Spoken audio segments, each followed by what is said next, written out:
Hello and welcome to the Money Week Magazine podcast. I am Meryn Somerset, web editor-in-chief of the magazine, and we have had a lot of treats here recently, but we've got a special treat today. With us is Andy Haldane, a lifer at the Bank of England. 30 years Andy has been at the Bank of England, and you can take from that what you will, but it's been a successful life.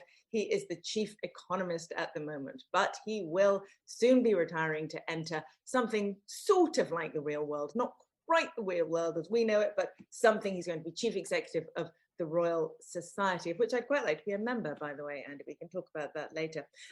Welcome. Thank you so much for joining us today. Meryn, thank you so much for that kind introduction. And please join. Absolute snip at £180. You'd make a wonderful fellow, as would your listeners. Thank you. Can I just join, or do I have to be chosen somehow?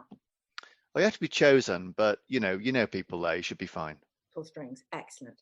Thank you. Now, what I would like to start with talking about, Andy, if you don't mind, is the UK economy. Now, you and I, we disagree on so much, which is great. I love that. But one thing that I think we have agreed on, and you much more importantly than me, of course, over the last 18 months, has been that there was always going to be a huge and quite exciting V-shaped recovery in the UK economy.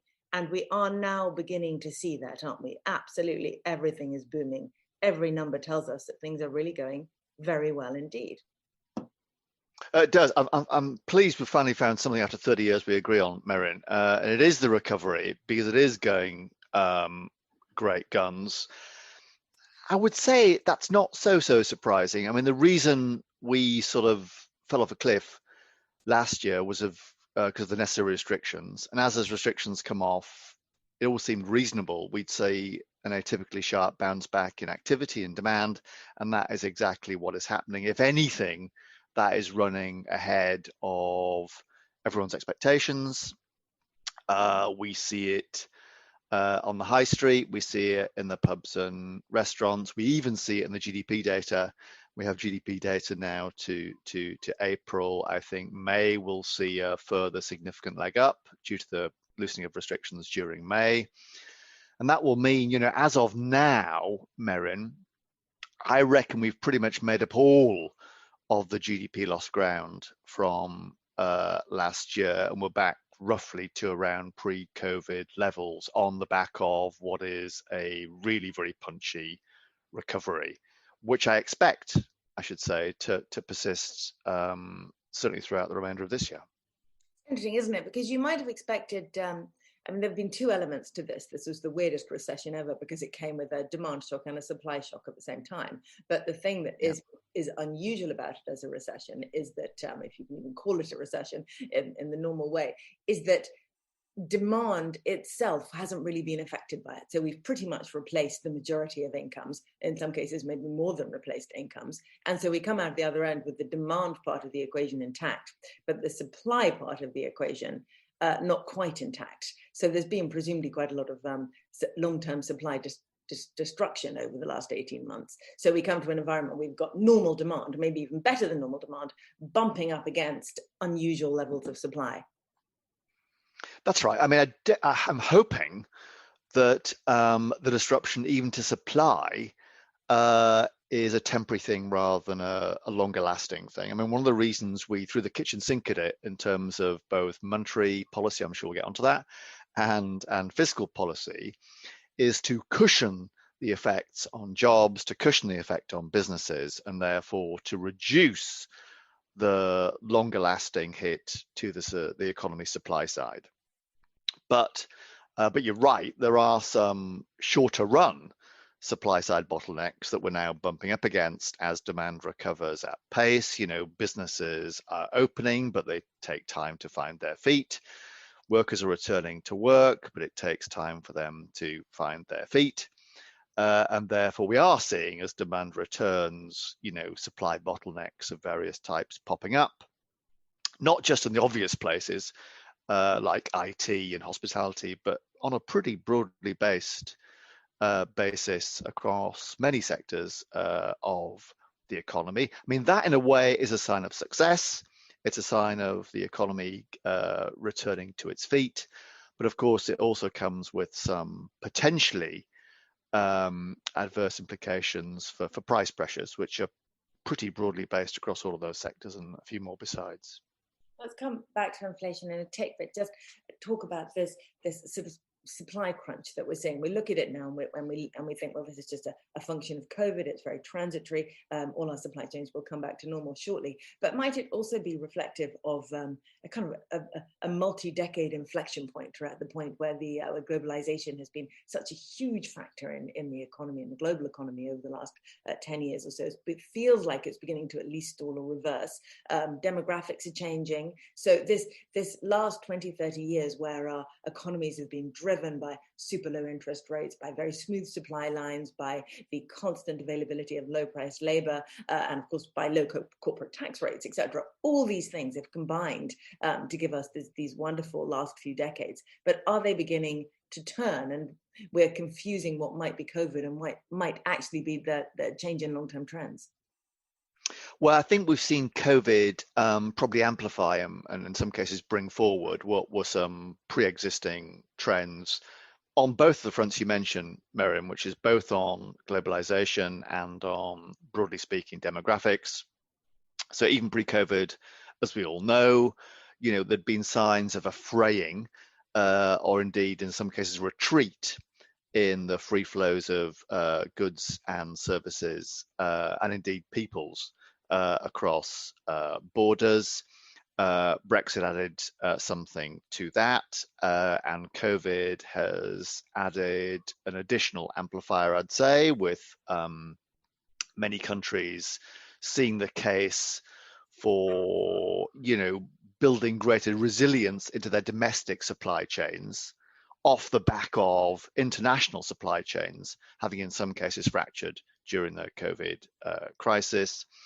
And then on demographics, we have seen some changing patterns of flows of people, most obviously certainly a slowing and possibly a reversal in the numbers of EU migrants into the UK.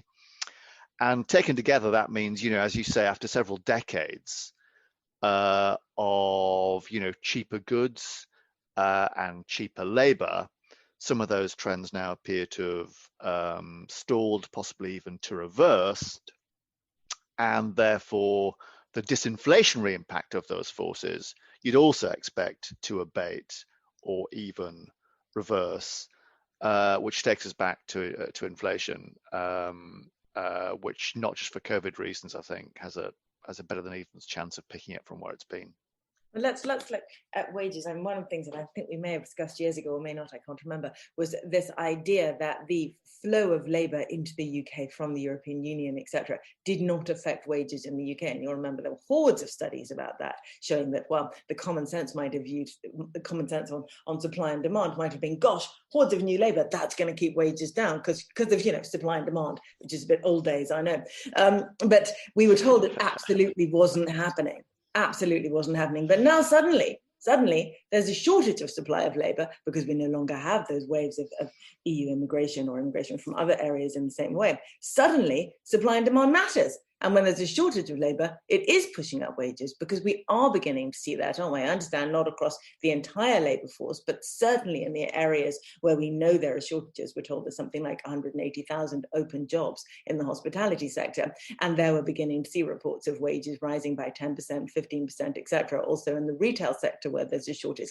So how can this be that it works one way but not the other way? Well, I don't think it was ever said, certainly not by me, Miriam, that there was no effect of overseas workers on pay. If you look at the studies on this, we've done a few ourselves at the bank. It suggested that in certain sectors and in certain parts of the wage distribution, particularly the lower end of the wage distribution, there were some signs of effects of migrant labour on particular sectors and on particular parts of the income distribution. But that overall, that wasn't a whopper impact on aggregate pay rates across the UK for the reasons you give, because migrant labour adds to both the demand and the supply side of the economy, and therefore is a bit of a wash in terms of net excess demand. Now we're seeing some of that show up as you say, a bit more clearly now. I mean, there's a combination, I think, there, both of some perhaps migrant labor effect, but also the broader effect, of course, is just that many sectors have sprung back into action rapidly, and it takes time for businesses and workers to spring back into action as well. So it's hard to figure out how much of this is really a foreign worker effect versus those other effects. But there'd be little bits of both, I would say, particularly in some sectors. And in a way, I'd say that mirrors what we saw on the way in as well. So we may not see wage inflation across the board then, if this is just kept in small sectors. And of course, as people start to come off furlough, the supply of labour will begin to rise anyway. So it may be that this is not a long-term shift in wages. It's just a short-term uptick, transitory, as it were. It could be, and that's certainly possible, plausible, that, as you say, as people get back, business start opening up, people get back into work, pay perhaps picks up a bit, and that induces others to come into the workforce, and that dampens matters. I don't think that's an inevitability, I should say. Those longer run demographics have been reducing the UK labour force now for the past 10 years. If we see price pressures, consumer price pressures picking up, which they will during the course of this year, if there's a shortage of supply of workers, that increases their bargaining hand to put in for pay increases over and above those higher rates of inflation. So I don't think there's anything about this that's inevitably short term. I think there's a chance, at least, that we might get some mini game of leapfrog between rates of inflation and rates of pay in the second half of this year into the first part of next, which generate a degree, as we found in the 70s and 80s, of persistence in those price pressures beyond the immediate opening up bottleneck effects. Okay, so workers may suddenly get used to the idea that wages can go up as opposed to just stay static. So generally speaking, you are clearly a believer in inflation at this point. But when you talk about inflation and you talk about, in fact, you wrote recently, didn't you? Hang on, I've written this down. Inflation is blinking into the post-pandemic light. Where do you see it going? Were we talking about inflation at 3%? Are we talking about inflation at 5%? I'm thinking about CPI, by the way. Are we thinking about it? Yeah. People may not notice 3%, but they'll certainly notice 5% or 6%. I think they'll notice 3%. I mean, it's starting from a low level. We're still well below our 2% target as things stand. We expect, partly for purely mechanical reasons, that rate to pick up over the course of this year as some of the energy price rises from earlier in the year feed through into the cost on the petrol station forecourt and beyond. So I can see inflation going through the gears from here.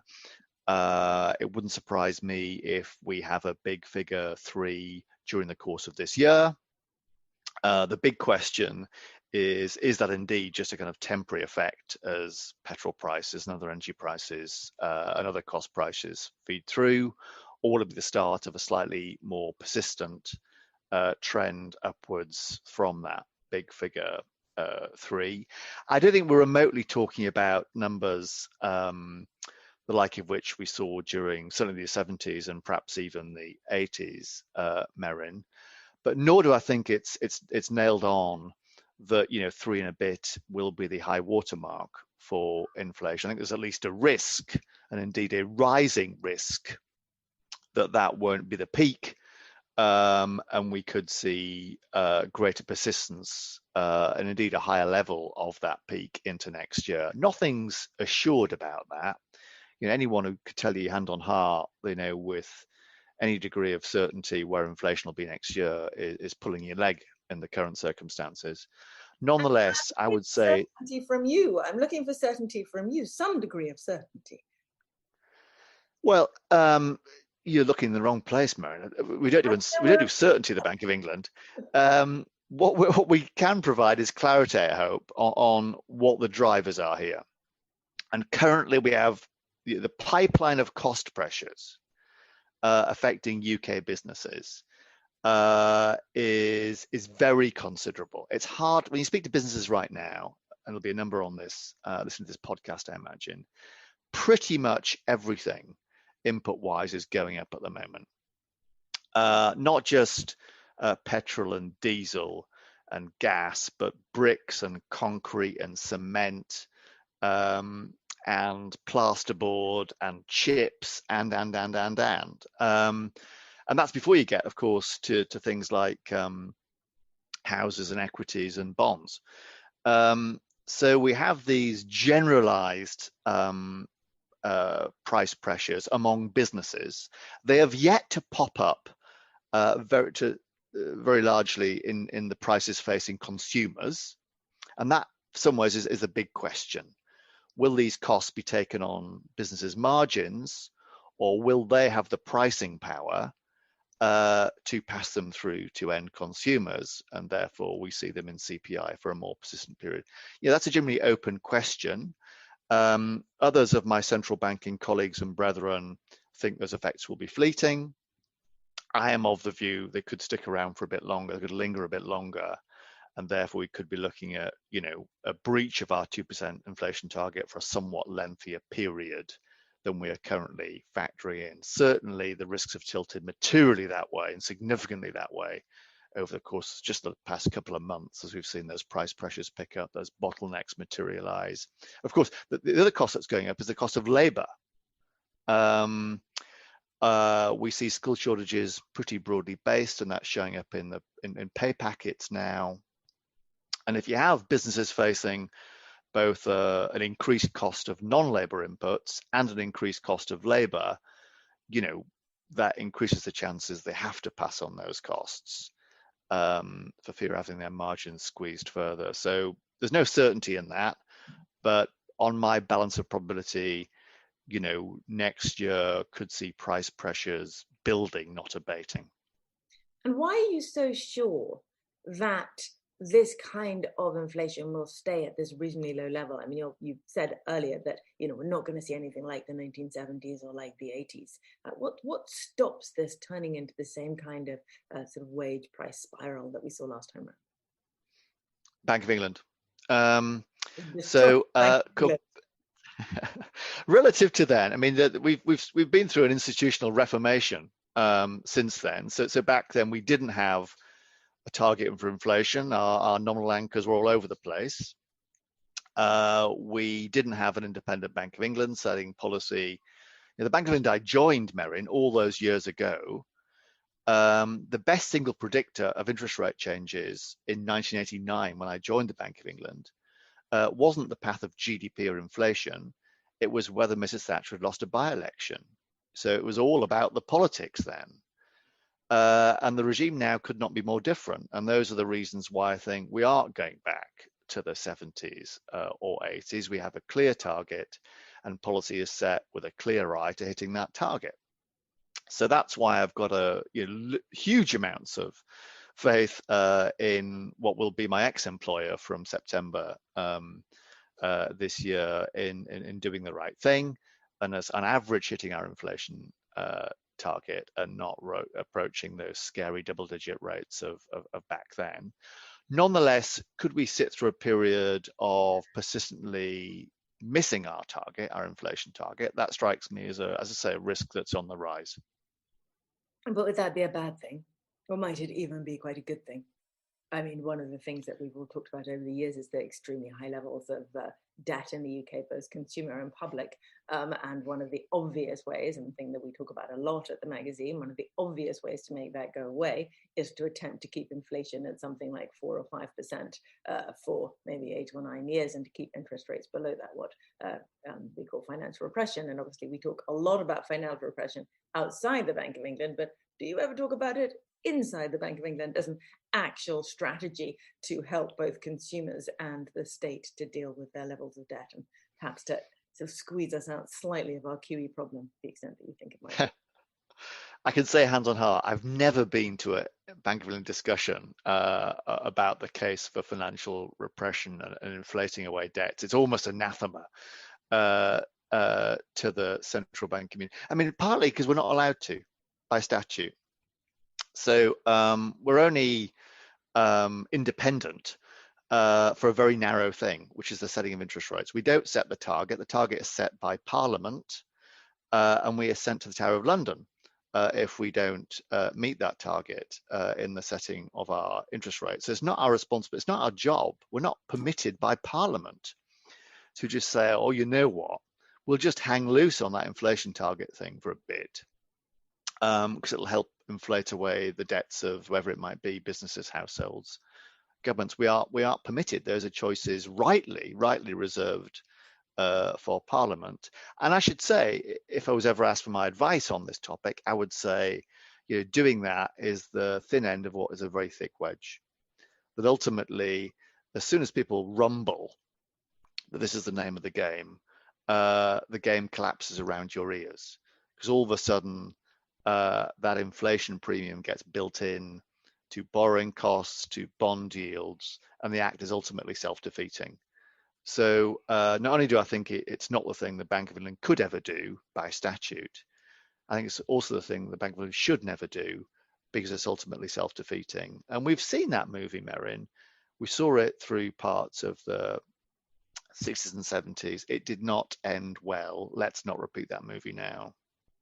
So if we see inflation coming to 3%, rising to 4%, sticking there for a year or so, we can realistically expect a sharp tightening of monetary policy and a rising of interest rates.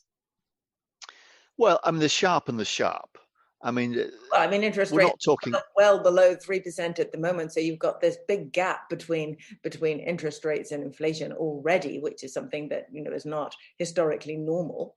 So we're already in a rather unusual situation. If we see inflation rising, surely, from what you've just said, we should expect to see interest rates come up to compensate us, or to stop out of hand. Yeah, I mean, inflation will rise this year. That is as close to being a given as makes no difference, given those kind of base effects and those energy effects that I mentioned earlier on. The real question is, having risen this year, will it keep on rising through next year, or will those effects fade as 2022 dawns?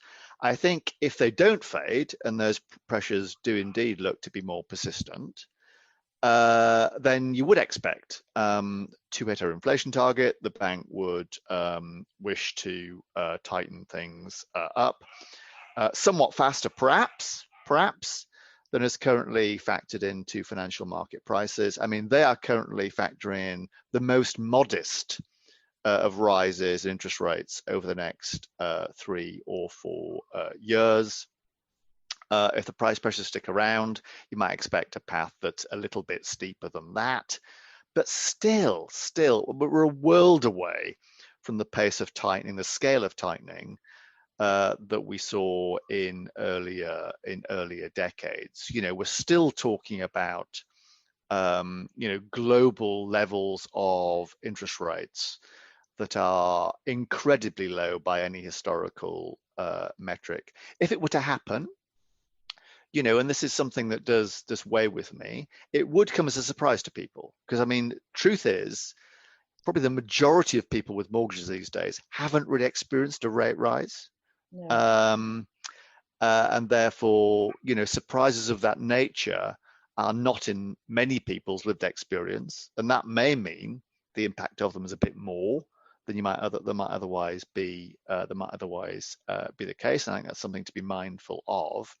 So sharper than expected, perhaps a nasty surprise, but we're not talking. In my lived experience at the Bank of England, Merrin, I can remember a day, 16th September 1992, when interest rates rose by 5% on one day, right? Relative to that, the sort of rate rises we're talking about are incredibly modest, even if those price pressures pick up. So reasons for caution, but not for alarm. It's a matter of percentage. If interest rates are 0.5% and they go to 1%, they've gone up 100%. Whereas 5 to 10 is also 100%. So there's a matter of that kind of proportion there. But even if interest rates would go up a small bit. I mean, you've talked in the past quite a lot about the housing market, and obviously that's one of the preoccupations of my listeners. a small increase in interest rates could change the dynamics in the housing market quite quickly. On fire at the moment, boom, bubble, whatever you like to call it, possibly out of control. What happens if interest rates rise to that market? I mean, relative to times in the past when rates have risen, I mean, the housing market and people's borrowing costs are, immunized to a significantly greater degree because there are many more fixed rate mortgages now than was the case back in the 70s and the 1980s.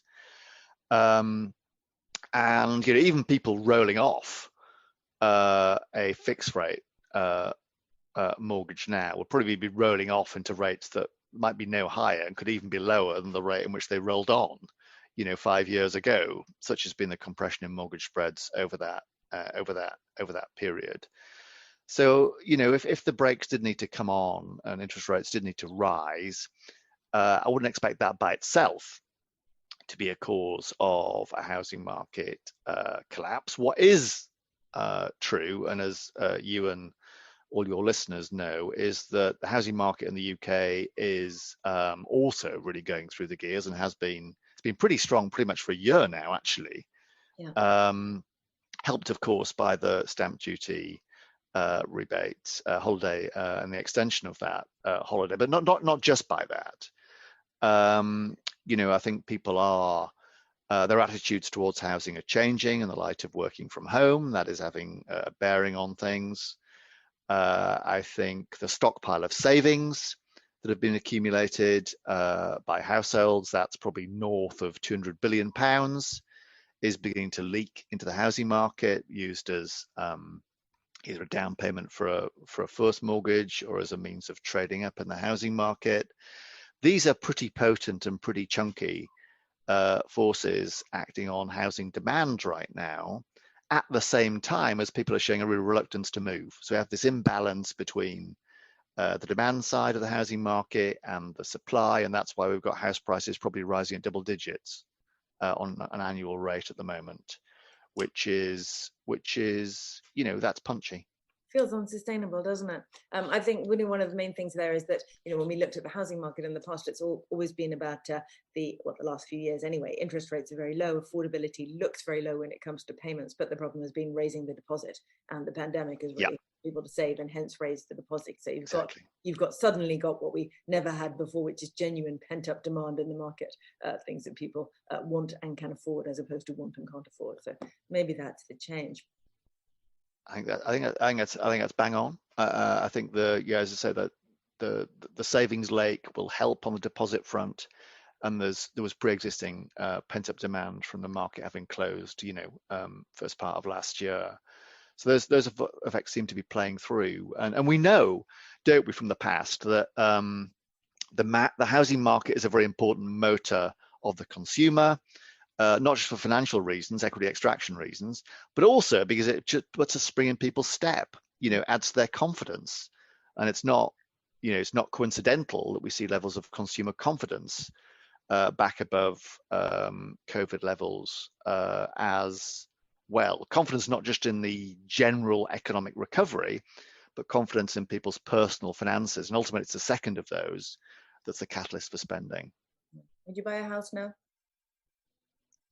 Can't afford to, Marion. I'm moving to the charity sector.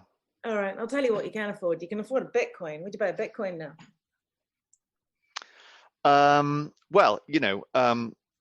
Far be it from me to be offering independent financial advice on Bitcoin. Not qualified. That's your job, not mine. Do you mean Bitcoin or do you mean the general digital currency? Digital currency in bandwagon. I'm not going to ask you to buy a Bitcoin, certainly not publicly. Thank you. That's not. It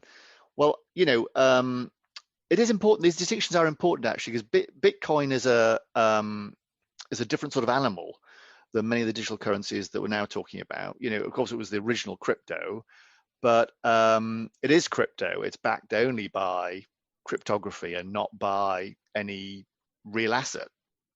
And the sorts of digital currencies that are now being spoken about, the sort of stable coins issued either by the private sector or by central banks, aren't Bitcoin-like, because they are backed by something real.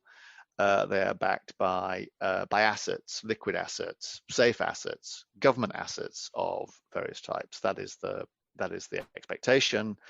And that's also, I think, important from our perspective, because if you are going to call yourself a payment system, if you are going to call yourself a money, you need to be backed by something other than cryptographic code and promises. You need to be backed by an asset. And we've been very clear about that in how we've approached private sector vintages of digital currencies, the like of which Facebook and others have spoken about.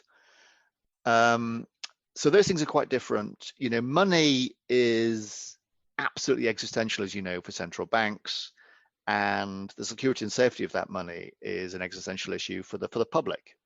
And our job as a central bank is to make sure that any measure of money that calls itself money and acts as a payments medium is beyond reproach.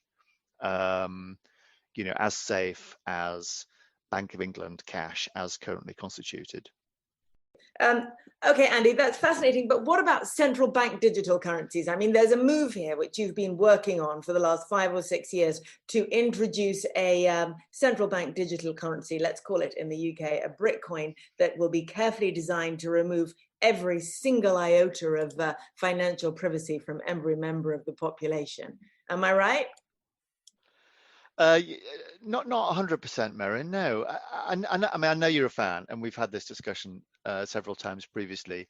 We're considering it very actively. I have been talking about it on and off, quite quietly, I thought, for many years. But it's been picking up pace the last 12 months or so. The notion that alongside these private sector stablecoins, so-called, we might want to issue one of our own. A central bank one to sit alongside cash, not as a substitute for cash, to sit alongside the physical cash that sits in our pockets. No decisions made on that, but we're exploring the case, the merits and demerits.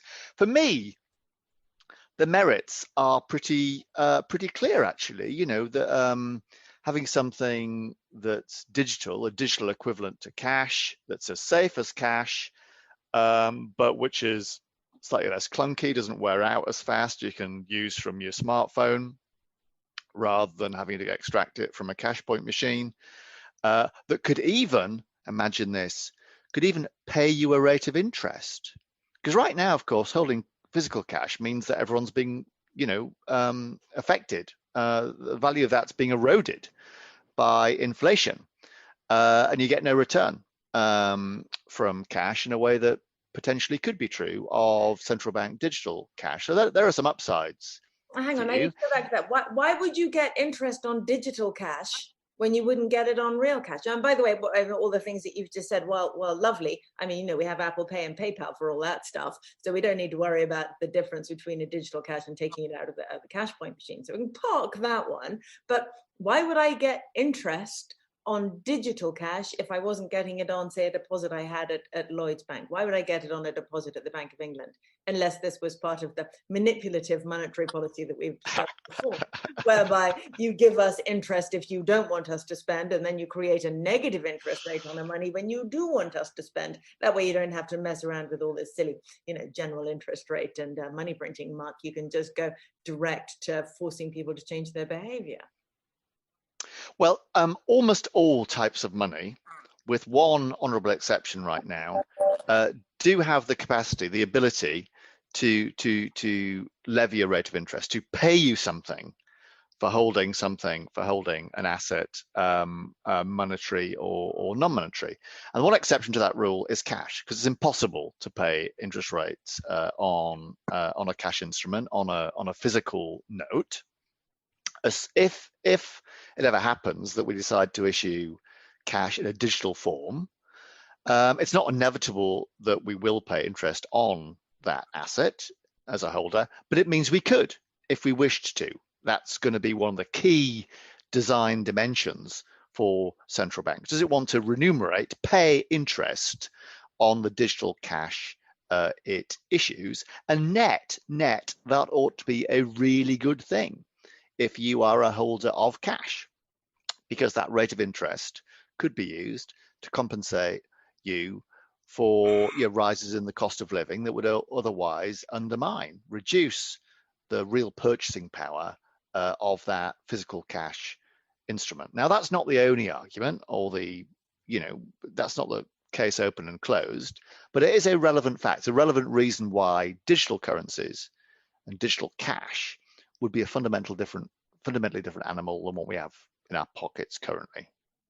Okay, but if you were, for example, to introduce a digital currency and, for example, pay interest on that at a time when nobody else is paying interest on deposits and we can't get interest on cash, cash would pretty much disappear. I mean, this idea that a digital currency issued by the Bank of England could sort of sit alongside cash sort of screams to me of the kind of mission creep that we might have had with, for example, 3 weeks to save the NHS. I can see that's that you don't mean that. What you mean is we'll say it sits alongside cash, but it won't be long before cash has disappeared completely because incentives, and that changes the way you operate monetary policy. I mean, that's the real point here, isn't it? It's not about, let's compensate the lovely population for any loss of purchasing power they may be getting with inflation, but let's find a way to control monetary policy in a much more granular way than we've been able to so far. Well, I mean, people have been predicting the demise of cash for many, many years, and it's true that the amount of it is falling because people are finding alternative ways of making payments. For what for them are preferable technologies for making payments. But lots of people, as you know, Merrin, I think you may be one of them, have a strong affinity with using cash, and that's absolutely fine. If people want to use it, they absolutely should. What we found through history is that many multiple monies, lots of M's in there, can sit alongside each other. Private monies, public monies, ones that pay interest, ones that don't. Some rise, some fall, some die, some thrive. This would just be one more, potentially, no decisions made, one more to add to that stable of monies. And the key point is that it would be stable. That's the crucial ingredient. Interesting. I mean, one of the things you say, there's been lots of different currencies throughout history and times when different monies have coexisted together, but one of the constants is that the state is always very unwilling to give up its monopoly over money. So where you see other monies rise, you very often see them squashed very quickly too. Well, I think there is an important, I think there is an important role for the state in securing the stability of money. Either by issuing it themselves, which has been the practice for many thousands of years, as you know, or through regulating those that issue money on society's behalf, namely the banking system. And we've got plenty of examples of what goes wrong if either of those two legs of the stool are kicked away. And now is not the time to be kicking away either leg of those stools. We can't afford to be in a situation where money is seen as being unsafe and unstable. And the notion that Bitcoin could ever play the role of a payments medium, is totally fanciful and should fill us with horror, I think. Fill us with horror because it's private and volatile. Volatile as a money medium, absolutely fine as a speculative asset, but not as a money medium. It's a different thing and requires different characteristics. And Bitcoin is not well equipped to serve those needs of society. Well, there are a lot of speculative assets about at the moment. I mean, one of the things we haven't talked about, but let's go on to quickly, is we've talked about the housing market and how prices there seem to have gone a little bit bonkers. But we haven't talked about other asset markets. And the stock market, of course, is the main focus for Money Week and for many of our readers. And the US stock market, obviously very overpriced, but we've written a lot about how the UK stock market is in something of a sweet spot. We've got our amazing recovery here, and we've got valuations that are slightly lower. Well, actually significantly lower than some other global markets. But we could also say that the UK market, like all other markets, is being driven by the money that has been shoveled into the economies by fiscal and monetary authorities. And I just wonder if you think that it is sustainable, or whether you think we may have entered a bubble across all asset markets. I think you can make a decent case, a good case on fundamental grounds for valuations that are currently out there across UK markets. I'll not make a call on US markets because we have a conflation of at least three factors going on there, pushing in the same direction, Merrin. One of which is, the low level of yields, and the effects that has from a kind of pure discounting perspective. The second is the sharp upturns in the fortunes of the economy, vaccine-led, which would justify, higher future cash flows. And the third would be risk premium. I think risk premium on all assets have been declining at a rate of knots over the course of this year. And that's not just because of the effects of vaccines and COVID, in other words, COVID uncertainty dissipating. But we've also seen, we are now, Brexit's happened. So any uncertainties around that have been dissipating during the course of this year, if not yet disappeared.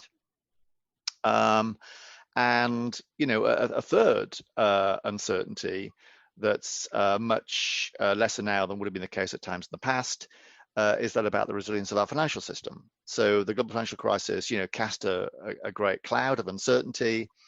But through the COVID crisis, actually, our financial system has stood tall. It's been part of the solution rather than part of the problem, in the language that Mark Carney used, 18 months ago now. And I think as those three uncertainties, GFC, Brexit, and COVID abate, you'd expect that to show up in lower risk premium, and that too has provided underpinned the valuations that we've seen. So, I don't know whether it's undervalued or overvalued, but the rise we've seen can certainly be justified on fundamental grounds, I think. Okay, brilliant. Andy, thank you so much. I think I've taken up enough of your time. It was absolutely fascinating. And I look forward to interviewing you in many months in your new role, possibly when I'm a member and you're in charge. Yes, when you become a fellow, which I hope is soon, Marin, very happy to do. Fellow, not a member. Well, you'd be both if you like, but certainly a fellow. I look forward to keeping in touch on these issues. I'll be watching closely from a safe distance on all matters financial in the period ahead, and wish you and everyone listening all the best with all of that. Thank you very much. And we just hope that your optimism about the UK, which obviously matches with ours, is correct. Thank you. Thank you, Marin.